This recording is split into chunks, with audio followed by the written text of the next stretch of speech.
Hello friends, only PSC academy में आप सभी का बहुत बहुत स्वागत है। हम लोग पढ़ रहे हैं मध्य प्रदेश जीके, और जीके में भी क्या पढ़ रहे हैं, मध्य प्रदेश की हिस्ट्री। तो पिछली क्लास में हमने देखा था मध्य प्रदेश में जो कुषाण वंश है उसके बारे में, उसके बाद शक, और उसके पहले हमने देखा था हिंद यूनानी, जो भारत में उनका आगमन हुआ था यूनान के लोगों का, वो चीज़ हम पढ़ चुके हैं। आज की हमारी क्लास रहेगी नागवंश, बोधिवंश और मगवंश, उसके बाद वाकाटक वंश। ये कुछ छोटे छोटे वंश हैं, इनको पढ़ना है। और ये इनको कह नहीं सकते हैं कि ये बहुत ही ज़्यादा महत्वपूर्ण टॉपिक हैं, लेकिन भैया पीएससी है, वो भी एमपीपीएससी। और एमपीपीएससी तो आप समझ ही सकते हैं, पता नहीं कहाँ से क्वेश्चन रख देती है। कभी कभी पेपर देख के लगता है, उन क्वेश्चन को देख के लगता है पता नहीं ये क्वेश्चन इसी लोक से आए या किसी परलोक से सिधार गए, मतलब परलोक से पधार गए, ठीक है। तो ऐसा लगता है कभी कभी वो क्वेश्चन देख के। तो इसलिए हम कुछ भी छोटी से छोटी चीज़ को नहीं छोड़ेंगे, उसको पढ़ेंगे, और इसलिए हम इसको भी पढ़ते हैं। और आपको भी कुछ भी नहीं छोड़ना है, क्लास आप देखिएगा, वैसे भी आपका यहीं पर पूरा कवर हो जाएगा। तो चलिए हम पहले देखते हैं नागवंश। कौन सा वंश? नागवंश। तो पहले एक कहानी के तौर पर आप समझ लीजिए, फिर मैं आपको जो लिखा है बोर्ड पर वो समझाती हूँ, ठीक है। तो नागवंश, नागवंश मुख्यतः मथुरा का एक वंश माना जाता है कि यह मथुरा का एक वंश था। फिर इसकी एक शाखा मध्य प्रदेश में आकर बस गई थी। मध्य प्रदेश में ही मुख्यतः कहाँ पर? ग्वालियर और विदिशा में। ग्वालियर और विदिशा में ये लोग बस गए आके। तो अब भाई बसे थे तो कोई ऐसा इंसान होगा जिसने इसकी स्थापना की होगी, मतलब संस्थापक। तो इसका संस्थापक था, वो था वृषनाग। वृषनाग को इसका संस्थापक माना जाता है, क्योंकि इसके सिक्के विदिशा से ही प्राप्त हुए हैं। उन सिक्कों से पता चला है कि इसने जो अपनी राजधानी विदिशा को बनाया था, तो ये था वृषनाग के बारे में। तो भैया इसके बाद एक राजा और आया, उसको पता नहीं क्या दिक्कत हुई विदिशा से, वो अपनी राजधानी विदिशा से पद्मावत ले गया। पद्मावती, ये पद्मावती कहाँ पड़ता है? ग्वालियर के क्षेत्र में, ग्वालियर के आसपास के क्षेत्र में पद्मावती पड़ता है। तो ये अपनी राजधानी पद्मावती ले गया, तो वो हम देखेंगे आगे। तो पुराणों में कुछ राजाओं के नाम मिले हैं। कहाँ के राजाओं के? विदिशा के।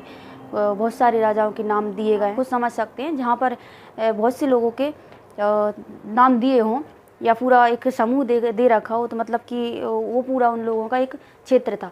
तो इसलिए इनसे पता चलता है जो विदिशा है वह नागवंशीय राजाओं का एक गढ़ था, मतलब क्योंकि पुराणों में बहुत सारे राजाओं का नाम दिया गया है जो कि विदिशा में शासन कर रहे थे।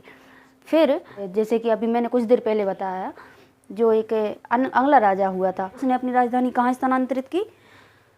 ग्वालियर। ग्वालियर में भी पद्मावती में। तो पद्मावती से भी कुछ राजाओं के सिक्के प्राप्त हुए। मुख्यतः 4 राजाओं के बारे में जानकारी देते हैं वह सिक्के, तो वहाँ से उन लोगों की जानकारी मिलती है। तो ये था हमारा नागवंश। और इसमें भी फिर जो पद्मावती का ही एक अंतिम शासक गणपति नाग था, जो किससे भिड़ गया? समुद्रगुप्त से। गुप्त वंश का राजा था और बहुत शक्तिशाली राजा था। तो फिर इनको तो हारना जाहिर सी बात है, तो इनकी हार हुई और यहाँ से नागवंश का काम तमाम।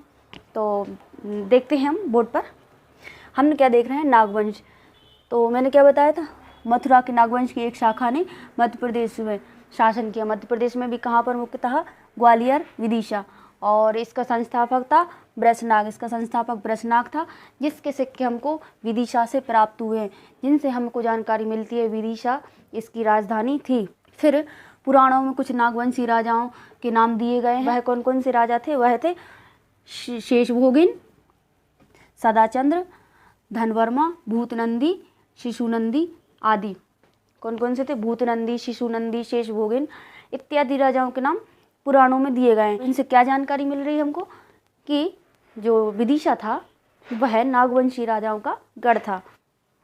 फिर वृषनाग के पश्चात एक राजा बनता है, क्या नाम था उसका? भीमनाग। विदिशा से अपनी राजधानी इसने पद्मावती स्थानांतरित कर दी। पद्मावती कहाँ आता है? आता है ग्वालियर के अंतर्गत। फिर पद्मावती से शासक थे, उनके सिक्के प्राप्त हुए। पद्मावती से जो शासक थे कौन कौन से थे? पद्मावती से विभुनाग, भावनाग, प्रभाकर, गणपतिनाग आदि के सिक्के प्राप्त हुए हैं। और जो अंतिम शासक था वह था गणपति नाग, अंतिम शासक था गणपति नाग, जिसका युद्ध समुद्रगुप्त से हुआ और वह इससे पराजित हुआ और यहाँ से फिर नागवंश समाप्त। और जो नागवंश का साम्राज्य या फिर जो क्षेत्र था वह गुप्त वंश में शामिल कर लिया गया। तो ये देखा हमने नागवंश। अब देखते हैं हम जबलपुर का बोधि वंश। तो जबलपुर यानी जबलपुर का बोधि वंश, तो त्रिपुरी, जो कि जबलपुर का ही एक प्राचीन नाम था, या जबलपुर के अंतर्गत ही आता था त्रिपुरी। यहाँ से कुछ राजाओं के सिक्के प्राप्त हुए हैं, जिनसे पता चलता है कि जो बोधि वंश का शासन जबलपुर में था। किस किस के सिक्के प्राप्त हुए हैं वो? श्रीबोधि, वसुबोधि, चंद्रबोधि, शिवबोधि। किस किस के सिक्के प्राप्त हुए हैं? श्रीबोधि, वसुबोधि, चंद्रबोधि, शिवबोधि। इन राजाओं के जबलपुर से सिक्के प्राप्त हुए हैं। देखते हैं हम बघेलखंड का मगवंश। कहाँ का? बघेलखंड का मगवंश। तो बघेलखंड से भी ऐसे ही कुछ राजाओं के सिक्के प्राप्त हुए हैं, जो किसकी जानकारी देते हैं? वह जानकारी देते हैं मगवंश था। मगवंश का शासन बघेलखंड के क्षेत्र में था। वह राजा कौन कौन से थे? भीमसेन, भद्रमघ, शिवमघ आदि। भीमसेन, भद्रमघ, शिवमघ, इन राजाओं के सिक्के हमको बघेलखंड से प्राप्त हुए हैं, जो कि हमको बघेलखंड में मगवंश का शासन के बारे में जानकारी देते हैं। फिर आता है वाकाटक वंश। फिर कौन सा वंश है? वाकाटक वंश। अलग अलग इतिहासकारों ने वाकाटक वंश के मूल स्थान के बारे में अलग अलग विचार दिए हैं। मतलब इन लोगों के विचारों में एक रूपता नहीं है। कुछ इतिहासकारों ने कहीं बताया तो कुछ ने कहीं बताया है। तो ऐसे ही कुछ इतिहासकार हैं जिन्होंने बताया है कि जो वाकाटक वंश था उसका शासन बुंदेलखंड में था। मतलब उन इतिहासकारों ने बुंदेलखंड को वाकाटक वंश का मूल स्थान माना है। ठीक है, किसको माना है? बुंदेलखंड को। और कहा है इसका जो संस्थापक था वह था विंध्य शक्ति। कौन था इसका संस्थापक? विंध्य शक्ति।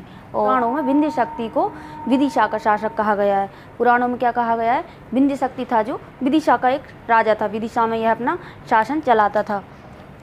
फिर विंध्य शक्ति का ही पुत्र था प्रवरसेन। प्रवरसेन ने क्या किया था? एक तो इसने अश्वमेध यज्ञ किया था। अश्वमेध यज्ञ तो आप जानते ही होंगे, रामायण में भगवान राम ने भी अश्वमेध यज्ञ किया था। इसमें क्या किया जाता है? यज्ञ करने के बाद घोड़े की पूजा की जाती है और उसको छोड़ दिया जाता है। वह जिन जिन स्थानों पर विचरण करता है या फिर जिन जिन स्थानों में वह जाता है, वह पूरा साम्राज्य जिसके द्वारा घोड़ा छोड़ा गया है उसके साम्राज्य में शामिल होता जाता है। और जो भी यह घोड़ा रोकता है उनका फिर युद्ध होता है और युद्ध के द्वारा वह क्षेत्र को अपने साम्राज्य में शामिल किया जाता है। जैसे कि लवकुश ने घोड़ा रोका था तो भगवान राम की सेना और लवकुश के बीच में युद्ध हुआ था। ठीक है, तो ये वही अश्वमेध यज्ञ है। और फिर क्या किया इसने? नागवंश, जो हमने अभी देखा है नागवंश के साथ इसने वैवाहिक संबंध स्थापित किए थे। किसने किए थे? प्रवरसेन ने। फिर इसका अंतिम शासक के बारे में बात करें तो इसका जो अंतिम शासक था वह पृथ्वीसेन द्वितीय था, जिसके शिलालेख हमको बालाघाट जिले से प्राप्त हुए हैं। तो पता चलता है कि साम्राज्य विस्तार बालाघाट तक भी था और क्योंकि इसका शिलालेख हमको बालाघाट से प्राप्त हुआ है। तो आज का ये टॉपिक ज़्यादा बड़ा नहीं था, छोटे छोटे से वंश थे जो हमने देख लिए हैं। अगली क्लास में हम गुप्त वंश के बारे में पढ़ेंगे। ठीक है, और आप रिवीजन करते जाइएगा और अपनी पढ़ाई पर ध्यान दीजिएगा।